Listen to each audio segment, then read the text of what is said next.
Is Hunt the Front buying a dirt track? I talked to them about it and will share what I know. Plus, High Limit gets another commit, USAC hires a new president, and Muskingum County announces a race that might ruffle some feathers. Let's go.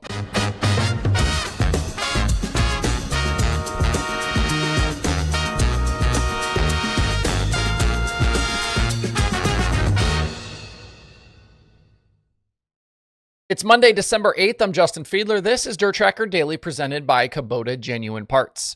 If you'd like to play those pick'em pools, Chili Bowl is right around the corner, or participate in Dirt Draft, or maybe bet USAC or High Limit or the Outlaws, or maybe you're just a stat nerd like I am.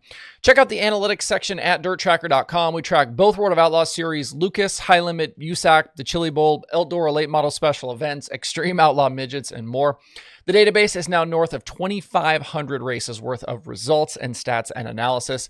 In there, you can find a ton of information for free that includes full race results, driver pages, and stat breakdowns. But if you want access to even more, grab a subscription to DIRTRACKR Plus, $4.99 a month or $49.99 a year. That price literally has not changed in the 4 or 5 years since I started this. Your subscription, it gets you 2 months for free, and you can cancel super easy anytime. Signing up gets you access to the Plus dashboard, which has added stat tools and visualizations. You get more than 25 extra features, and you're going to get things you're just not going to find anywhere else. Whether you're a race fan, a member of the media, maybe you work for a series or a track, DIRTRACKR Plus is the perfect resource. You can see everything Plus has to offer and sign up for a subscription over at DIRTRACKR.com/GetPlus. One of the intriguing bits of, I guess, maybe potential news to come out of the Gateway Dirt Nationals was Flow Racing's Ben Shelton hinting at Hunt the Front maybe buying a racetrack. During a Thursday broadcast at the Dome, he said, quote, "What if I told you the Hunt the Front gang that they're about to buy a racetrack?" Dustin Jarrett then replied, quote, "Well, I knew that, but yeah, what if we told the world that something is happening?"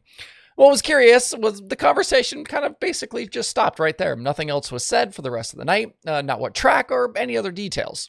Then later on Friday, Trenton Berry interviewed Joshua Joyner during the Dome broadcast on Flow, and both he and brother Jonathan were incredibly non-committal on the subject, saying they couldn't confirm or deny any deal or any news for a racetrack. There are internet rumors that this deal could be for Southern Raceway, which is just about 10 miles from the Hunt the Front shop in Florida. And I saw a comment or two on my show about it yesterday. Hunt the Front, obviously the Joyner brothers, with Joseph driving and Jonathan running the very successful Hunt the Front YouTube channel. They've parlayed that success into their Southeastern-based dirt late model touring series that Joshua runs, plus their own streaming service. Adding a track to their line of dirt racing businesses wouldn't surprise me, and it would obviously make a lot of sense. I reached out to Joshua today to get details on a potential deal or to see if he would comment. He told me, quote, "Ever since our YouTube channel began to grow back in 2019, the idea of operating a racetrack has naturally been something we're interested in exploring. We feel like it would be a meaningful way to contribute to the sport beyond what we're already doing. That said, the right opportunity at the right time simply hasn't come along yet. If it ever did, we'd certainly be open to it. But to be clear, no, we haven't purchased a racetrack," unquote. So there you go, straight from the horse's mouth here, or at least straight from the Hunt the Front's mouth. I do think it's important to note that just because a deal to purchase a racetrack hasn't happened at this moment, that doesn't mean it's impossible in the future. I guess we'll just have to wait and see, though, what comes out of this story. On the show yesterday, we talked about High Limit flipping Kerry Madsen and the Vermeer Sprint Car team from the Outlaws to their side full-time for 2026. And today came word that Danny Sams and his 24 team will be back with the series next year. At World Finals, we'd heard that Sams was likely going to be back with a tour next season, but that they were mulling their options between High Limit and the Outlaws. It seems there are a number of teams out there that kind of been talking to both sides, doing their due diligence kind of before making choices. Sams was 11th in the final High Limit standings this year with a win, 1 top 5, and 4 top 10s in 50 starts. He had 2 other top 10s between the Outlaws and the late season unsanctioned race at Atomic. His High Limit win came in the rain-shortened feature at Bridgeport late in September. That victory made it 11 career 410 wins for the driver from Florida, who really broke out kind of in that 2024 area. He won multiple times during Ohio Speed Week. His team and family then took a big leap for this season, choosing to go full-time on a tour like High Limit. Sams now joins Madsen and Vermeer as 2 cars committed to High Limit that are without franchises. And unfortunately for Sams, running this past season doesn't give him any advantages towards trying to earn a franchise over the next 2 seasons going into 2028. Just like with Madsen, he'll need a top 8 finish both of the next 2 years or a top 3 finish one season to earn one. That top 8 requirement, I think, is an important thing to understand here. These non-franchise teams aren't just battling each other for one of those franchises in the future. They're battling the whole high-limit field. With Sam's back, the only 2 we aren't sure about now are Chase Randall and Cy Lynch. Although I'm sure they discussed it, I'd be surprised if Lynch went outlaws, and just speculating here, but I think they'd stay high limit. Randall is a question mark, though, and there's some interesting rumblings out there about his team, so stay tuned on that one. There was more leadership news today from USAC. It was just a few days ago we were talking about Cody Swanson taking over as series director from Tommy Estes for the USAC Silver Crown Series. And today, it's a new president for all of USAC.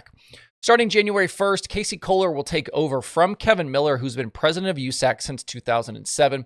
Kohler comes to USAC from the NHRA and Lucas Oil Indianapolis Raceway Park. He's also had past stints with the Indianapolis Motor Speedway, IndyCar, and the PBR. Miller is leaving USAC to take over as president of ACUS, which is the Automobile Competition Committee of the United States.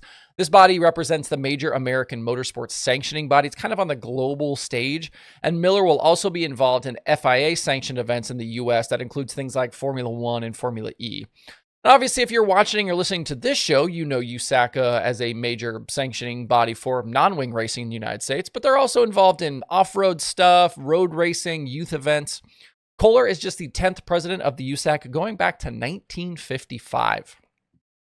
The final thing for you today, over the weekend, Muskingum County Speedway in Ohio announced an unsanctioned dirt late model race for next June.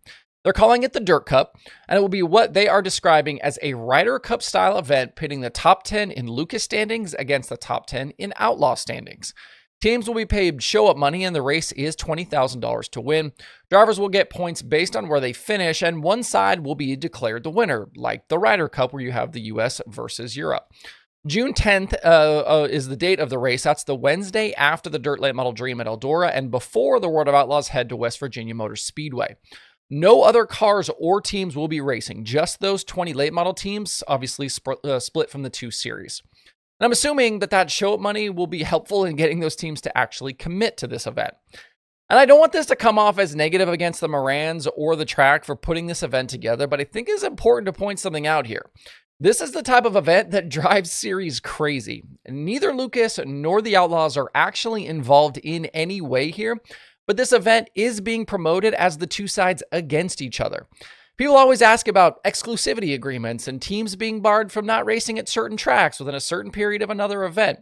And shows being promoted like this is why. We've heard Lucas Series Director Rick Schwally say in the past he wasn't thrilled about the Flow Series races scheduled in between National Tour events. And we know where WRG stands on things like this. Dirt racing doesn't do a great job as a whole, just respecting intellectual property. But if this was a bigger stage, I promise you lawyers would be involved. Cease and desist letters would already be in the mail. And you know what? Maybe they are already here. I like the idea. It's an interesting promotion, but doing this unsanctioned is definitely going to ruffle some feathers. That's the show for today. Don't forget, if you want even more dirt racing content, make sure to follow Dirt Tracker across social media. That means Facebook, Instagram, TikTok, and more. Wherever you are, so is Dirt Tracker. Hope you guys have a great rest of your day out there. We'll see you right back here tomorrow.